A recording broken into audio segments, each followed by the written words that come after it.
اور اس اطاعت میں صرف یہ اطاعت ہی نہیں آتی کہ وہ کہے کھانا لا دو تو لا کے رکھ دے، اور وہ کہے کہ بازار چلو تو ساتھ چل دے. اس اطاعت میں شوہر کی جسمانی ضرورت پوری کرنے کی اطاعت بھی شامل ہے، جسے بعض اوقات بہت سی پڑھی لکھی خواتین اپنے حق میں ایک ظلم سمجھنے لگتی. ایک دفعہ کہیں میری ملاقات ایک خاتون سے ہوئی، کیمبرج یونیورسٹی سے انہوں نے لاء میں ایم فل کیا تھا. تو مجھ سے کہنے لگی کہ میرا ایک مسئلہ ہے. میں نے کہا بتائیے. کہنے لگی کہ میرا شوہر مجھے ریپ کرتا ہے میری مرضی کے بغیر. میں نے کہا قانون پڑھ کے قانونی ٹرمز ہی گھر میں بھی استعمال ہوں گی. شوہر اور ریپ، میرا تو سر چکرا گیا. یہ بات بہت ڈھکی چھپی ہے لیکن چونکہ دین کا ایک حصہ ہے اس لیے بتانا ضروری ہے. بہت سے گھرانوں میں خرابیاں اور بہت سے گھرانوں میں لڑائیاں اور بدمزاجیوں کی جو روٹ کاز ہے وہ یہاں سے شروع ہوتی ہے، جسے کوئی نہیں کھولتا. نہ کوئی ماں بتاتی ہے، نہ کوئی استاد بتاتا ہے، نہ کوئی اور اچھا مشورہ دیتا ہے کہ اس معاملے میں اللہ نے شوہر کو حق دیا ہے اور عورت پر لازم کیا ہے کہ وہ شوہر کی اطاعت کرے. لیکن جب عورت کا ایک موڈ ہی صرف ریزسٹ کرنے کا بن جائے اور شوہر کو صرف یہ انڈرسٹینڈنگ ہو کہ اس نے تو میری بات ماننی ہی نہیں، تو یہ چیز بہت سی تلخیوں کو جنم دیتی ہے. ایسے میں عورت اور مرد کے مزاج میں چونکہ قدرتی فرق ہے، بعض اوقات شوہر کی جو ڈیمانڈ ہوتی ہے عورت نہیں پوری کر سکتی، یا عورت کا مزاج اس سے مختلف ہے، یا عورت اس کو اپنے لیے ایک مصیبت اور بوجھ سمجھتی ہے، تو بھی اس موقع پر اطاعت کہ اللہ کا حکم ہے، اور اگر میرا دل نہیں بھی چاہ رہا تو میرے رب کی رضا اس میں ہے، مجھے اس سے جزا چاہیے، صرف اپنی مرضی نہیں.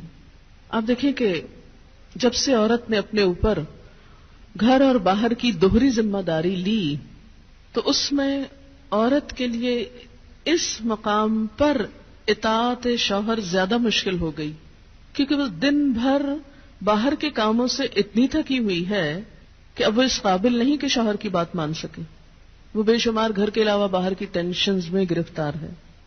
لہذا ایک طرف اپنا گھر خراب کر رہی ہے، چاہے ایک شوہر کو اگر روز نہ ہی سننی پڑے تو اس کی توجہ لازماً باہر جائے گی، وہ کہیں اور دیکھے گا، ذمہ دار کون ہوگا. اور دوسری طرف اللہ تعالیٰ کی ناراضگی بھی. اللہ کی رضا شوہر کی رضا میں ہے اور اللہ کی ناراضگی شوہر کی ناراضگی میں ہے.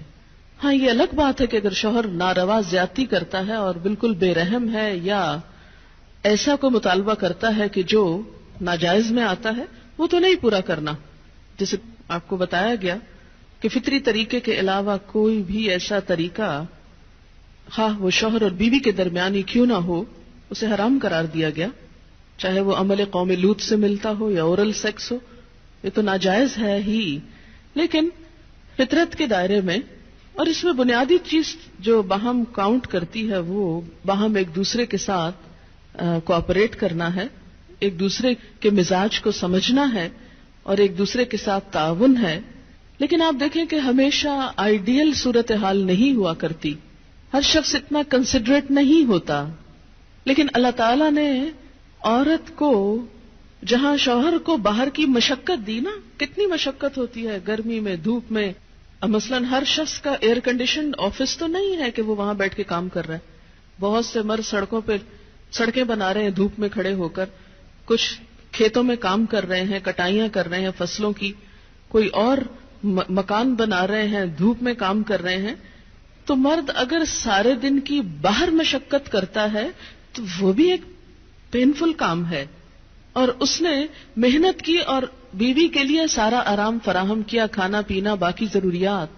اب اگر بیوی کو اس کا مطالبہ پورا کرنے میں تھوڑی تکلیف ہو رہی ہے تو کیا ہوا کہ موڈ نہیں ہے، دل نہیں مان رہا، تو کیا ہوا، نہ صحیح. لیکن اس کے باوجود جو عورت یہ سمجھتی ہے کہ میں اپنے موڈ کے خلاف جا کر بھی اگر اپنے شوہر کو راضی کرتی ہوں تو یہ میرے رب کی رضا حاصل کرنے کا ایک ذریعہ ہے، تو آپ دیکھیں کہ یہ وہ چیز ہے جس کا صلہ آپ کو اللہ دنیا میں دے دے گا، کیونکہ آپ یہاں صرف شوہر کی نہیں اللہ کی بھی اطاعت کر رہی ہیں.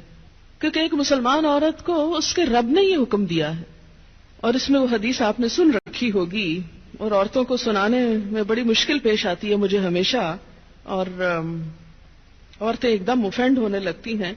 لیکن بات یہ ہے کہ چونکہ اللہ کے رسول صلی اللہ علیہ وسلم نے فرمایا ہے اور ہم ان کا نام سن سن کے روتے ہیں محبت میں اور نعتیں سن سن کے جھومتے ہیں، تو یہ حکم بھی آپ کا مان لینا چاہیے اور اس حدیث کو بھی سن لینا چاہیے اتنی ہی خوشی سے جتنی خوشی سے ایک نعت سنتے ہیں. نبی صلی اللہ علیہ وسلم نے فرمایا جب مرد اپنی بیوی کو اپنے بستر پر بلائے اور وہ نہ آئے تو صبح تک فرشتے اس پر لعنت کرتے ہیں. بخاری کی روایت ہے کتاب النکاح. ٹھیک ہے اس میں کہ اگر بیوی بیمار ہے یا اسے کوئی ایسی تکلیف ہے یا کوئی جینوئن ریزن ہے تو اس میں اللہ تعالیٰ اتنے بے رحم نہیں ہے کہ وہ دیکھ رہے ہیں کہ ایک عورت بخار میں پڑی ہے اور اس کا شوہر اس سے مطالبہ کر رہا ہے اور عورت نے نہیں مانا تو اس پہ لعنت بھجوانی شروع کر دی جائے. نہیں، یہاں ایک نارمل حالات کی بات ہے کہ ایک عام حالات میں ایک عورت اگر اطاعت نہیں کرتی یا بات نہیں مانتی. اور اسی لیے ایک اور حدیث ہے، حضرت ابو ہریرہ کہتے ہیں کہ آپ صلی اللہ علیہ وسلم نے فرمایا اگر عورت کا خاوند اس کے پاس موجود ہو تو وہ اس کی اجازت کے بغیر نفلی روزہ نہ رکھے. تو گویا شوہر کی اطاعت نمبر 1 عام روزمرہ زندگی کے کاموں میں کوآپریشن، اطاعت بمانا کوآپریشن ہے. طاعن کا مطلب ہوتا ہے خوشی سے کام کرنا. نمبر 2 اس کی خاص ضرورت یا تقاضے کو پورا کرنے میں اطاعت. ہاں، کہاں اطاعت نہیں؟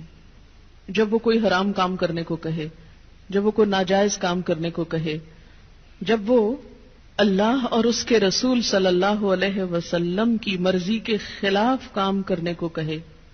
لا طاعت لمخلوق فی معصیت الخالق. مخلوق کی اطاعت جائز نہیں خالق کی نافرمانی میں. اگر اللہ تعالیٰ کسی کام پہ ناراض ہے وہ اطاعت جائز نہیں. بہت سی خواتین کو دیکھا ہے جہاں اللہ کی نافرمانی ہو رہی ہے وہاں تو شوہر کی بات بھاگ بھاگ کے مانی جا رہی ہے، اس لیے کہ وہ اپنے نفس کے مطابق ہے نا. آپ سب جانتے ہیں کہاں کہاں. لیکن جہاں شوہر کی اطاعت اللہ کی رضا کے مطابق ہے لیکن ہماری رضا کے خلاف ہے تو پھر ہم وہاں نہیں بات مانتے. تو بسا اوقات ہم بظاہر اللہ کی رضا کا لیبل تو لگاتے ہیں، ہوتی اندر سے اپنے نفس کی اطاعت ہے. اور بعض اوقات شوہر کی اطاعت کا لیبل لگاتے ہیں لیکن وہاں بھی اصل میں نفس کی اطاعت ہوتی ہے کہ ہمارا اپنا دل وہی چاہ رہا ہوتا ہے جو شوہر چاہتا ہے اس وقت. بعض اوقات کئی غلط کام شوہر چاہتے ہیں نا کہ بیوی کرے، ہم خود بھی وہ چاہ رہے ہوتے ہیں ساتھ، اس لیے آڑ لے لیتے ہیں جی شوہر نہیں مانتے. مثلا سر ڈھکنا شوہر کو پسند نہیں، کیا کریں، اب شوہر کی اطاعت بھی تو اللہ ہی نے کہا. یہاں شوہر کی ہم 100% اطاعت کو تیار ہو جاتے ہیں کیونکہ اندر سے اپنا دل جو ساتھ ہے. لیکن جب رات کو شوہر بلائے تو وہاں اپنا دل نہیں، لہذا چاہے اللہ تعالیٰ کتنا ہی فرمائے سب اطاعت بھول جاتے ہیں. تو ایک مسلمان عورت، ایک فرما بردار عورت شوہر کے لیے اطاعت گزار ہے. میں کہتی ہوں کہ اگر عورتیں صرف اس آیت کے چھوٹے سے حصے جو 2 لفظ پر مبنی ہے فالصالحات قانتات پر عمل کریں، ان کے گھریلو زندگی کے 50% مسائل خود حل ہو جائیں گے. آدھے مسئلے یہیں سے حل ہو جائیں گے کیونکہ مرد سیٹسفائیڈ ہوگا، اس کی نگاہیں اور عزت محفوظ ہوگی تو وہ اپنا کوئی بھی کام دل جمی سے کر سکے گا.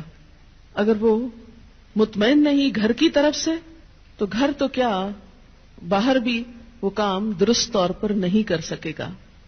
تو فالصالحات قانتات، نیک عورتیں فرما بردار ہوتی ہیں.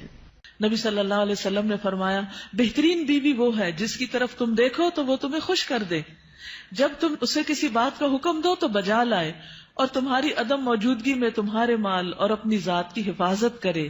تو ہمیں ایسی بہترین عورت بن کے دکھانا ہے. رسول اللہ صلی اللہ علیہ وسلم نے فرمایا اللہ تعالیٰ اس عورت کی طرف نظر رحمت سے نہیں دیکھتا جو خاوند کی شکر گزاری نہیں کرتی، حالانکہ وہ اس سے بے نیاز نہیں ہو سکتی، اس کے بغیر رہ بھی نہیں سکتی، لیکن جب وہ ہوتا ہے تو اس سے وہ صرف لڑائی کرتی رہتی اور گلے شکوے کرتی رہتی، کمپلینٹس ہر چیز میں کمپلینٹس. تو شوہر بھی چاہے اس کے پاس کتنی بھی جسمانی طاقت ہے یا مالی طور پر بہت سٹیبل ہے، وہ انسان ہے، وہ ہیومن بینگ ہے، وہ بھولتا بھی ہے، وہ غلطی بھی کرتا ہے. تو ایسی چیزوں کو اگنور کر دینا چاہیے. ہمیشہ گنتی کر کے رکھیں کہ اس کے احسانات کتنے ہیں اور اس کی غلطیاں کتنی ہیں. اگر وہ برابر ہو تو بھی شکر گزار رہیں، اور اگر اس کی نیکیاں یا احسانات زیادہ ہوں اور غلطیاں کم ہوں تو غلطیوں کی بنا پر اس کی ناشکری نہیں کریں.